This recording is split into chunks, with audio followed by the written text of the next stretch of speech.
and we'll speak about the normal number of prime divisors of arithmetical function at shift of prime arguments. Please. Okay, thank you, Olivia.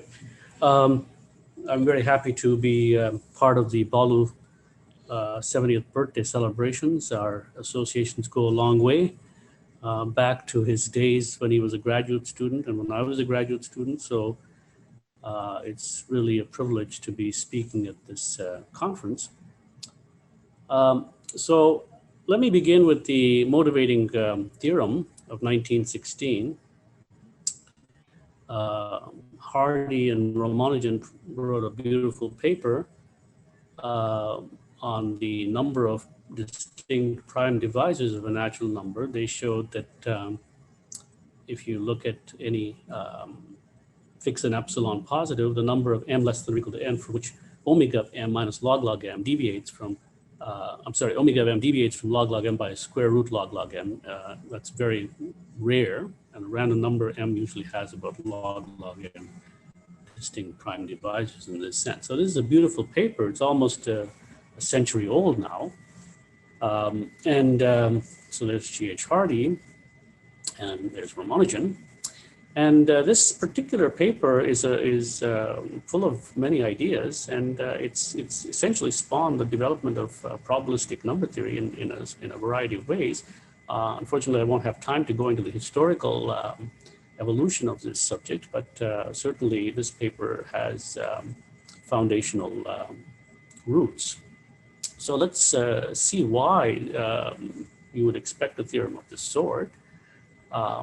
So the number of m less than n, which are divisible by a given number d, is about n over d, with an error of about 0.1. And so the probability that a random number is divisible by d is usually 1 over d. So if we want to count the number of prime divisors it has, we would expect for every prime p, the probability of p dividing a number would be 1 over p, and then you would sum over all the possible prime divisors less than n. And so you get summation 1 over p as a probability. And by a famous theorem of Merton, this is asymptotic to log n. So this is the intuition that would suggest the Hardy-Ramanujan theorem. And now it's fortunately, all the ingredients are in place to give a rigorous proof of this fact. So in general, what we can apply this philosophy to say that any random number should have log n prime divisors, unless it's of course a special shape. So a prime number, for example, you wouldn't expect it to be a random number because a prime number is a special number. But if I took a prime number and I shifted it by 1, let's say p plus 1 or p plus 2, you'd expect that to be random, and therefore you'd expect the number of prime factors of p plus 1 or p plus 2 or p plus a in general to be about log p. So that's the philosophy behind this. So in the following, we'll expect shifts of primes such as p plus a to behave randomly when a is not 0. So we expect it to have log p prime factors. And from this perspective, you can now take any arithmetical function and you could look at the arithmetical function and look at it at prime arguments and shift it by a non-zero, and then if it has good chance to be random behavior, you'd expect log of the function to be the normal number of prime factors. So that's philosophy underlying much of what we're going to talk about. This is actually, in the case of shifts of primes, it's actually borne out by a famous theorem of Halberstams. In fact, I believe it was Halberstams' PhD thesis, the idea that p plus a has usually log p prime factors. So after the paper of Ramanujan and Hardy was published in 1917, about 20 years after that, Paul Turan came up with a very beautiful and simple, elegant proof, essentially a 2-page paper, in which he showed their result can be deduced in a very simple sort of way. And it's interesting that Mark Katz was stimulated by reading Paul Turan's paper and prodded him several times actually to see if he can extend his argument to study so-called higher moments. Turan replied that he didn't have any application or any reason for that, and so it never did it. So it was left to Urdish and Katz actually to carry the program out. And that's the famous 1940 theorem, in which they showed that omega of n minus log n over square root log n is normally distributed. So here phi is the normal distribution. That's an amazing theorem. It's a beautiful theorem. And this is usually considered the beginning of probabilistic number theory. So it's a beautiful episode in mathematics. And the proof of that theorem makes elaborate use of Brunn's sieve. Now, interestingly enough, over the decades, many mathematicians have contributed to the development of probabilistic number theory. And in particular, I want to focus on a beautiful paper of Billingsley, in which he tries to use essentially the central limit theorem to deduce this result, and thereby dispensing with the use of the sieve, essentially, or minimizing the use of the sieve, let's put it that way, minimizing the use of the sieve in this particular thing. And of course, Billingsley was focusing on the Urdish-Katz, the classical Urdish-Katz theorem.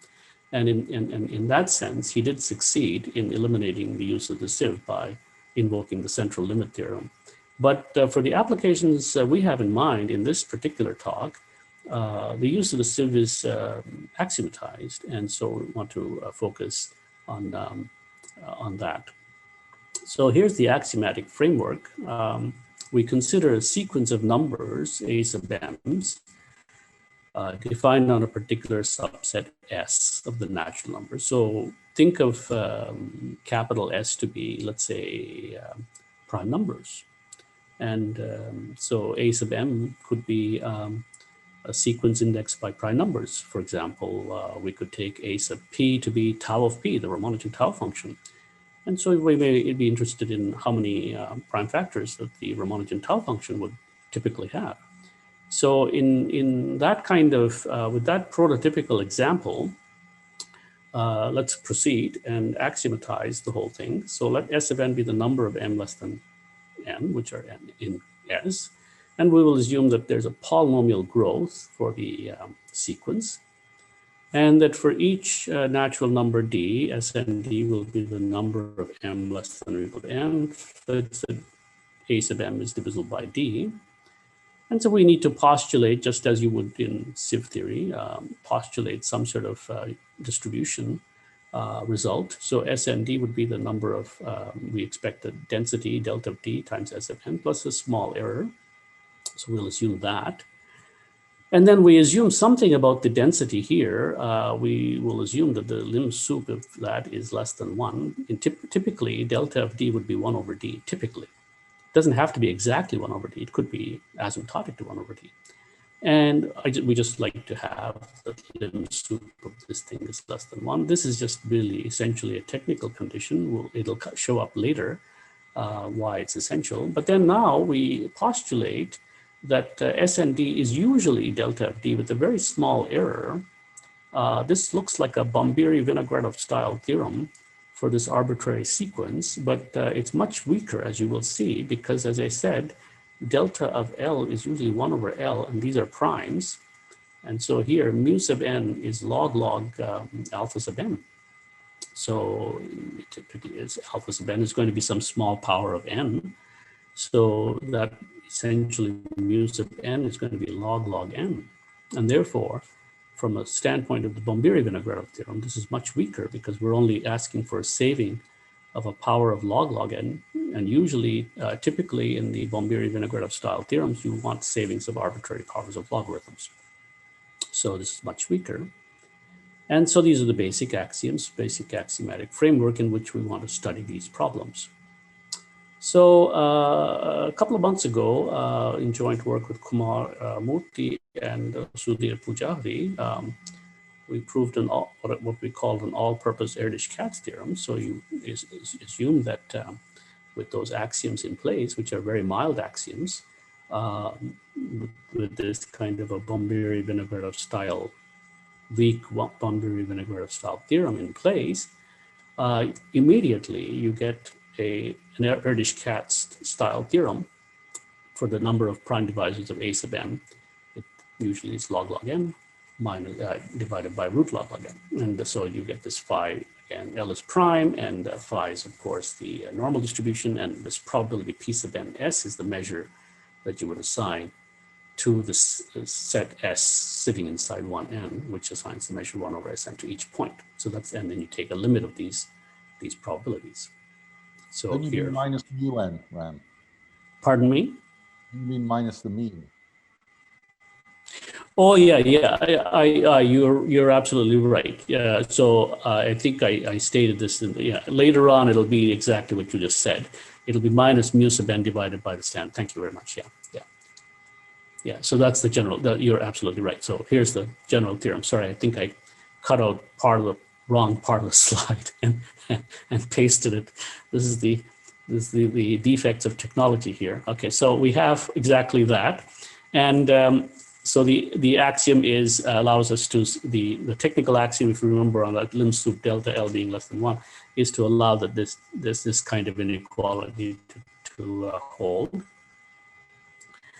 And the interesting thing is actually omega is the number of distinct prime divisors, and capital omega would be the number of prime divisors counted with multiplicity. And the advantage of looking at capital omega versus little omega is that capital omega is completely additive.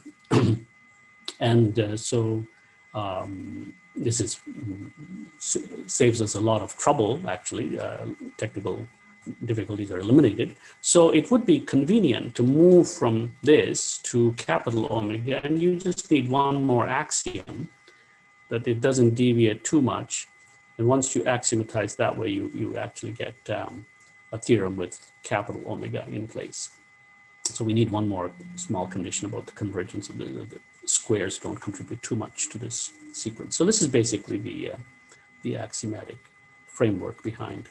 So there are a couple of corollaries of the all-purpose theorem. Of course, the classical Urdish-Katz follows immediately. If you have any irreducible polynomial with mutual coefficients, then you can get an Urdish-Katz law for that.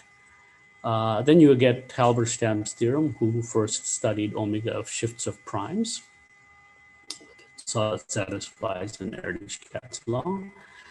And then there's a famous theorem, well, a theorem, I'm not sure if it's famous, but anyway, it's a theorem that we proved with Philip Sidak, that if A is a natural number greater than 1, f sub A of P is the order of A mod P, then f sub A of P also behaves very randomly and satisfies an Urdish-Katz law. The only problem here is that we need to assume a quasi-GRH, quasi-generalized Riemann hypothesis, where by the generalized Riemann hypothesis here, we mean that the Artin L series, these non-abelian Artin L series to a certain extension, don't have any zeros to the right of 1 minus epsilon for a fixed epsilon positive.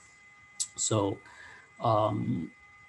that is the condition we need. Now, if that condition could be replaced by some sort of Bombiri-Vinogradov style theorem, but we have no clue at the moment as to how to prove some sort of non-abelian versions of the Bombiri-Vinogradov theorem. And then there we have this theorem about an old result of myself and Kumar Mukti, where we studied the Ramanujan tau function, and there again we were interested in finding the normal order of tau p, and showed that it satisfies, again, Urdish-Katz law. Again, unfortunately, I had to assume the quasi-GRH. Now, the interesting thing in this study of the omega of tau of P, or omega of A of P, where A of P is the Fourier coefficient of an Hecke eigenform in general, this is facilitated by a famous theorem of Deligne that tells you that you can associate an analytic representation to a modular form, which allows you to move study of divisibility of sequences of Fourier coefficients of eigenforms into a Chebotarev density theorem, which you can then apply with a good error term and deduce divisibility properties and check that the axiom that we had imposed, the Bombiri-Vinogradov style axiom we had imposed, actually works. And then there's another theorem of Alimiri, Kumar-Murthy, and Yuru-Liu.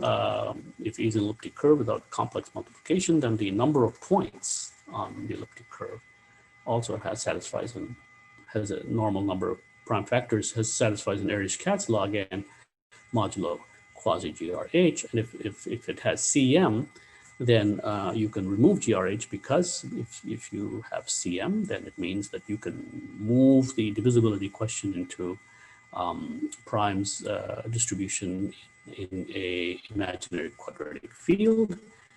And fortunately, by theorems of Martin Huxley and Robin Wilson, we have some sort of non-abelian version of the Bombay-Vinogradov theorem for those CM extensions, for those imaginary quadratic fields. Sorry, it's an abelian thing, because we're talking about imaginary quadratic fields.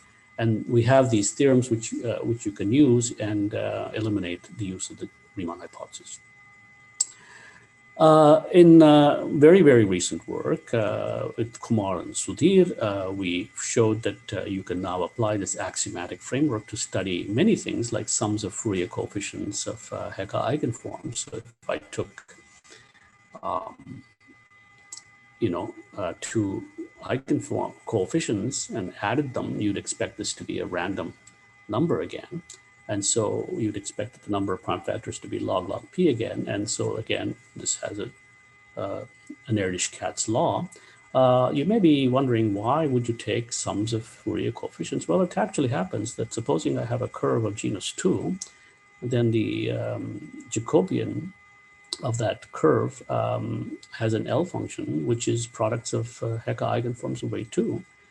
And then if you think about it, the number of points mod p of the Jacobian is essentially given by p plus 1 minus some sums of Fourier coefficients. So it is related to, there is a geometric connection to this study.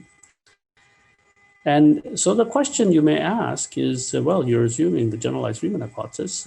Is it possible to get some unconditional results? And the answer is to some extent yes, except that you have to define omega star of n to be the number of prime factors of n which are less than some power of log n. So if I want to count the number of primes of n which are less than some small power of log n, then you can actually eliminate the Riemann hypothesis. And now with the probabilistic intuition, you would expect an extra log, you see.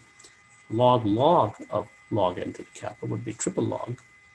So you expect some theorem like this, and indeed you can prove this without any hypothesis. And the same is true with all these applications which involve the Chebotarev density theorem. Now I want to talk a little bit about some recent work with my student Arpita Kar. She graduated and she now works for Bell Canada. Here are some of my collaborators, and there's Sudhir, and there's Arpita, and here we are at the Sun Temple in Bhubaneswar, Konarak Sun Temple. So all of my students have Erdos number 2, and they have Balu number 2 as well. So this is the future generation. So what about shifts of prime arguments of arithmetical functions? So here's what we were doing, Arpita and myself, thinking about normal order of the Euler function with shifts of primes. So what we could prove is, we'll take the question in 2 steps. We'll first try and generalize Turan's theorem, which is concerned about the normal order, or the Hardy-Ramanujan theorem. And then we'll try and consider the Erdos-Katz style theorem. So first, the normal order type theorem, these both involve some different ingredients. You expect, again, phi of, so p plus a is random, and all of a sudden phi of p plus a should be more random. And in fact, it does show up. So if you think, I'll give some intuition afterwards, but basically this is saying that the normal number of prime factors of the Euler phi function evaluated with shifts of primes is 1/2 log x squared. And so you can prove this without any hypothesis.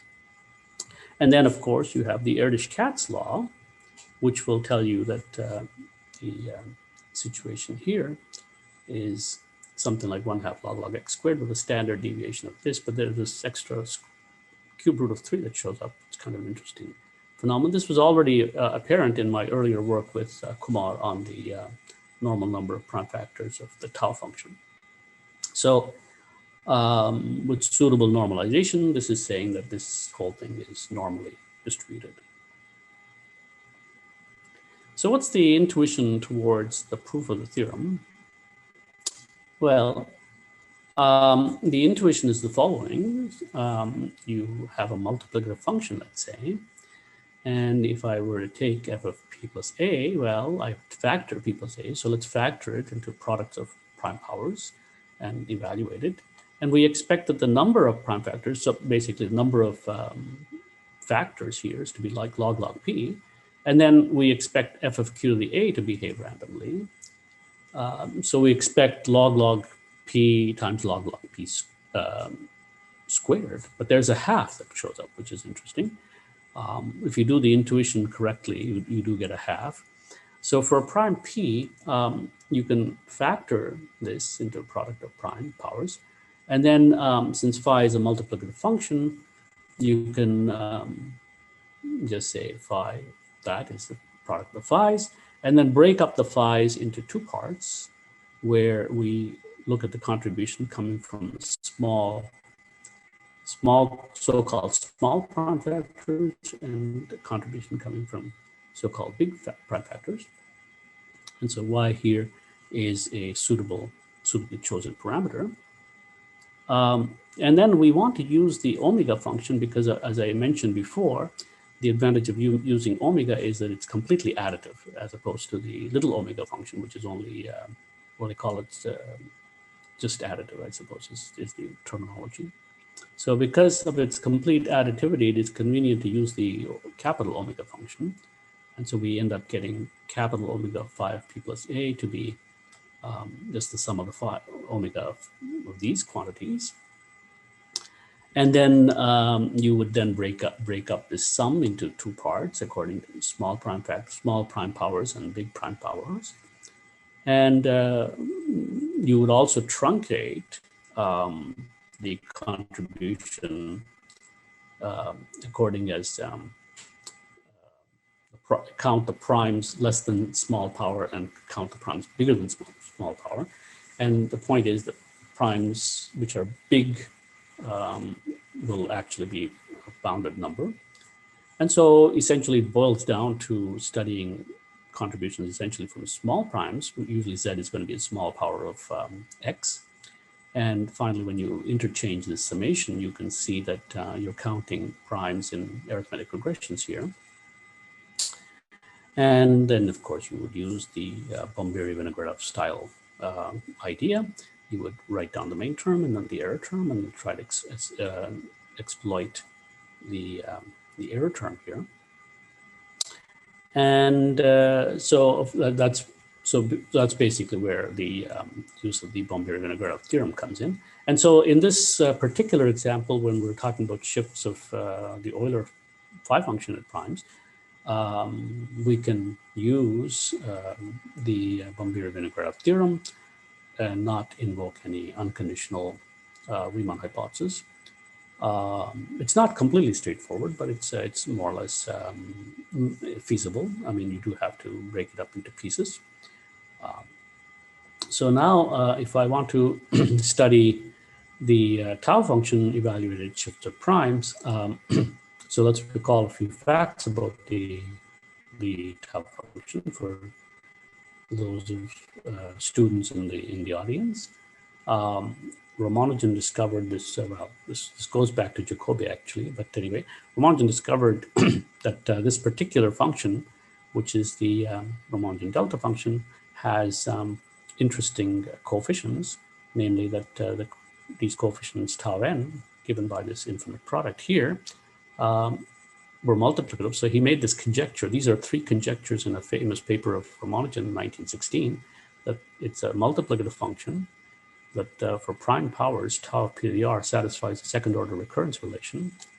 And finally, the tau of p is bounded by 2 times p to the 11.5. So these were these conjectures that essentially electrified much of the development of both number theory and algebraic geometry in the 20th century. And shortly after Ramanujan made these conjectures, about a year after, I believe, Mordell managed to show the first 2 conjectures immediately. But it's interesting, it's a curious aspect of history that Mordell seemed to be fixated on the tau function, and unfortunately for him, and perhaps fortunately for Hecke, he didn't see the general pattern, although the pattern was evident in his paper. So it's only 1934, I believe, that Hecke realizes the general theory behind this multiplicativity of these Fourier coefficients.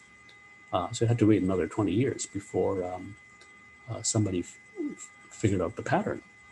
So these two conjectures of Ramanujan come immediately as a consequence of a general theory of modular forms. The third conjecture is deeper and really does involve algebraic geometry, as far as I'm aware. I mean, there is, of course, a method via the Langlands program, which uses these symmetric power L functions, but that is more complicated. So in 1984, Kumar and I proved, assuming a quasi-GRH, that you could show that these tau function has log p prime factors. So there's the analog of that. And then here for tau of n, we have a normal order of half log n squared. So these 2 theorems were, again, you had to use a certain quasi-GRH. A year later, we proved a Urdish-Katz law. So we showed that tau of p has an omega tau of p has an Urdish-Katz law. And I forgot to state it here, but omega of tau of n also has a Urdish-Katz law. Now, the strategy for shifts of primes is as before. Supposing now, instead of studying tau of p, I wanted to study omega of tau of p plus 1, or omega of tau of p plus 8. How would you do that? So this is analogous to the Euler phi function that we had looked at in the before. So here again, we would try to write our p plus a as a product of prime powers. And because tau is a multiplicative function, tau of this product will be product of the taus. And then again here, we would break up the tau as contributions from small primes and contributions from big primes. And now, if you're wondering about little omega, you can see there how problems will arise. So it's probably a good idea to shift to capital omega, prove the theorem for capital omega, and then deduce that the little omega and the capital omega really don't deviate very much. So that's basically the strategy for this calculation. So again, we would break it up into small primes and big primes. And capital omega then becomes sum of the omega of these factors. So you can now see these things entering into the picture. And then, as you can guess, if I wanted to take the average order first, I would sum this over p, and I would sum this over p, and on interchanging summation, you would see that I would get coefficients of this type, and then primes p such that I would write down, the primes in arithmetic progression. So you would actually get primes in arithmetic progressions that you could use. So here, the coefficient is omega of tau of q, and then now when I interchange the summation, you're going to be getting primes in ordinary arithmetic progressions. Then you may say, well, wait a minute, do you really need Bomberi-Vinogradov theorem? And the answer is you don't if you were looking at the primes that are coming from the arithmetic progression here. But the coefficient is omega tau of q over, this coefficient is, these are primes here. And so you need to know the asymptotic behavior of omega of tau of q. And for that you need the earlier work that Kumar and I did about almost 40 years ago. So the theorem which shifts, so to make a long story short, the theorem which shifts is basically that if you take the generalized Riemann hypothesis, assume that a quasi-generalized Riemann hypothesis will not do. That's the funny thing. I believe we need the full strength. Then you get that omega of tau of p plus a is half log x squared plus log x to the 3/2. Again, it's kind of a Urdish-Katz law. And this should be compared to the theorem proved earlier with Kumar on the normal order of omega 5n, where no unproved hypothesis was used since we had the Bambir-Vinogradov theorem in that case. So these results signal a future direction toward the analogs of the Bambir-Vinogradov theorem to a non-abelian setting. And so in closing, I want to wish Balu a very happy birthday. The Wheel of Time is majestic, Kalu. A very happy 70th birthday, Balu. So thank you very much.